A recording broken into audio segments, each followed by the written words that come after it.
Shame. It's the elephant in the room. It's the 200-pound monster that you can't seem to get from off your back. Welcome to the Bible Unbound podcast, and that's our theme for today. We're going to talk about the monster of shame and how to deal with it in our lives as followers of Jesus Christ.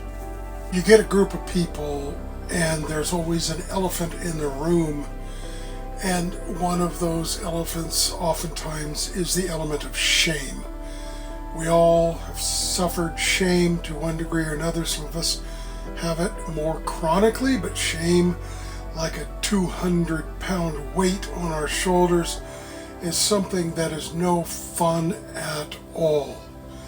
It's common to the human condition because, after all, it arose in the garden where there was not only the tree of the knowledge of the good and evil and not only the tree of life, but there was also a fig tree with which Adam and Eve sought to hide themselves because they were ashamed. There's also an element of self-atonement, trying to make it right, but that's another story. We'll do a podcast on self-atonement some other time, but for right now, it's all about this monster on our shoulders called shame. Now, just by that, you could just assume and conclude that it's always bad, it's always horrible. I, in fact, have been in groups that were all about eliminating shame from your life, but that's not what I want to talk about. I don't want to talk about eliminating shame because I frankly don't think it can be eliminated 100%, but it can be managed. Shame can be managed. I think Paul is hinting at this when he says in Romans chapter 6 and verse 21, that what fruit have you or had you then from the things whereof you are now ashamed? He uses a Greek temporal particle there. Now, or in the Greek it's noon, it just means the current temporal condition. The condition is that you have shame. You have a degree of shame. That same temporal particle is what he uses a few verses later when he declares in Romans 8:1, there's therefore now no condemnation. In other words, no guilt.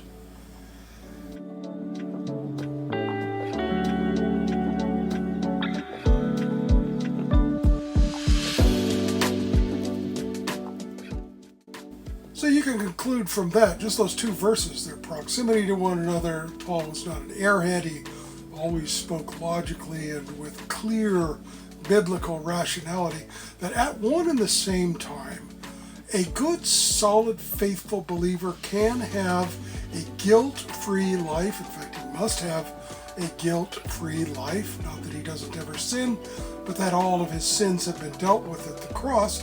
But at the same time, he can actually possess what you might call a residual shame, leftover shame, a result of shame. It doesn't become a giant category that weighs him down or paralyzes him. It's just there.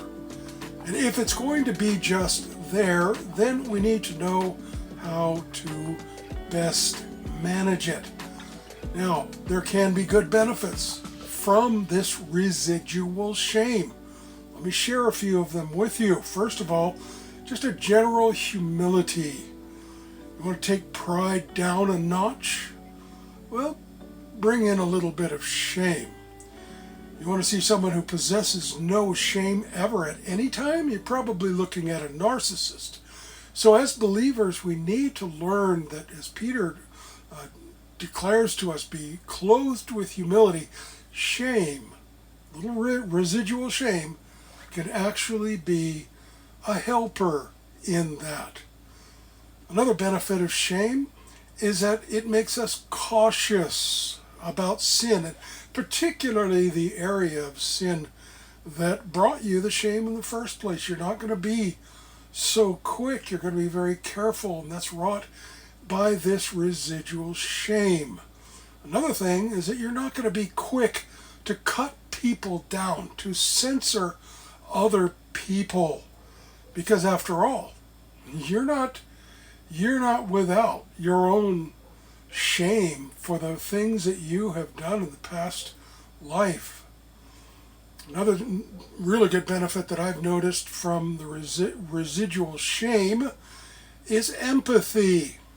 To be able to walk in their shoes, to be able to understand what they're going through. So these are some of the benefits of shame. It's able to teach us what we can otherwise find hard to learn, which is take heed when you think you stand, lest you fall. Residual shame can teach us that.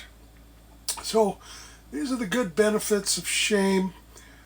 There are actually more, but that's all that we'll talk about on this occasion, because I want to close with an illustration. The illustration found in a man who I think bore a degree of residual shame, maybe for most of his life, at least half of his life. His name is Moses. He was considered to be the meekest of all men, but there was a day early on in the wilderness wandering where he smote the rock to bring water out of it, but he did not do it in a way that sanctified God. There was a lot of anger and resentment mixed up in that moment. And at that moment, God promised him he would be chastened. And that chastening would result in him not being allowed to occupy the land when the rest of Israel was allowed to go in. So the book of Hebrews tells us that we all endure chastening to one degree or another, but if we don't, it just shows that we're not really his children being disciplined. But Moses, his shame apparently endured for about 40 years or so. We read in Deuteronomy chapter 34, beautiful, beautiful thing. I mean, here's Moses coming to the end of his life, and you can imagine he's wondering what this nugget of shame, what this long-standing, chronic discipline of the Father might look like at his last moments. Might God rear up in anger and bring it all down upon his head, or what? What would happen? Well, in chapter 34, we read Moses went up from the plains of Moab to Mount Nebo to the top of Pisgah, and the Lord showed him all the land. The Lord showed Moses all the land, Gilead as far as Dan and Naphtali and Ephraim and Manasseh, Judah, Negev, and on and on. And then God reminds Moses, you're not going to go in, but take a look. And so at that point, Moses and Yahweh are alone together on the mountain. Apparently God is no longer angry at Moses. In fact, he does one of two things. He's going to show him the entirety of the land. So, at this point, you're looking at about 150 miles worth of Israel's promised inheritance. And so, God either took Moses on a nice long walk, arm in arm, maybe wrapping his shoulder, hey buddy, look at the land, I'll show you this. Look at the Jordan down. Everything you see to the west of that is our people's land. Who knows what he did, how he showed 150 miles worth of the land at that moment, but apparently it's a very, very intimate, very special occasion. It's just Yahweh and Moses together at the culmination of a life marked by a degree of shame and definitely the chastening of God. But then one of the most beautiful things it says in verse 6, and he, that is Yahweh, buried him, Moses, in the village, in the land of Moab, opposite Beth Peor, but no one knows the place of his burial to this day. I believe that was a very special funeral they had there on the side of that hill, just Yahweh and Moses. And together, you can almost imagine it in your mind. God cradling the dead body of Moses, very precious to him now. This intimate moment of carving out a tomb out of the side of that hill and then tucking his precious servant into the side of that mountain. That for Moses was the culmination of all those years of shame and discipline.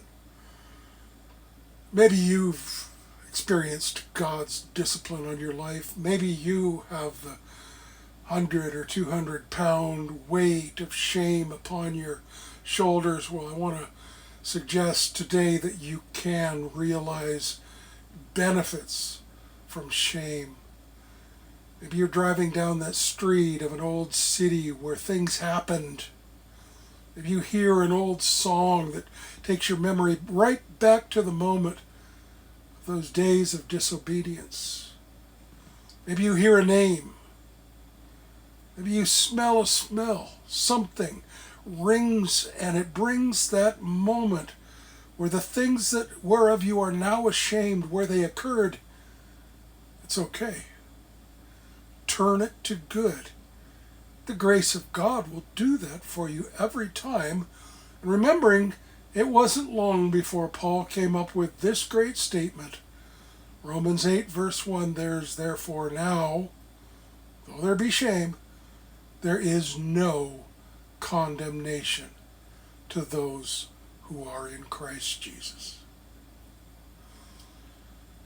Well, thank you for hearing us in this brief episode of the Bible Unbound podcast. Tune in to our website. We are on every podcast server. The Bible Unbound, the book of Revelation. That's our primary focus. But we hope you have a beautiful day in the Lord. You walk in the glory of His complete and full forgiveness. Managing your shame, it's okay. But in the goodness of Jesus Christ, His eternal, blood-bought possession, you are. Have a beautiful day.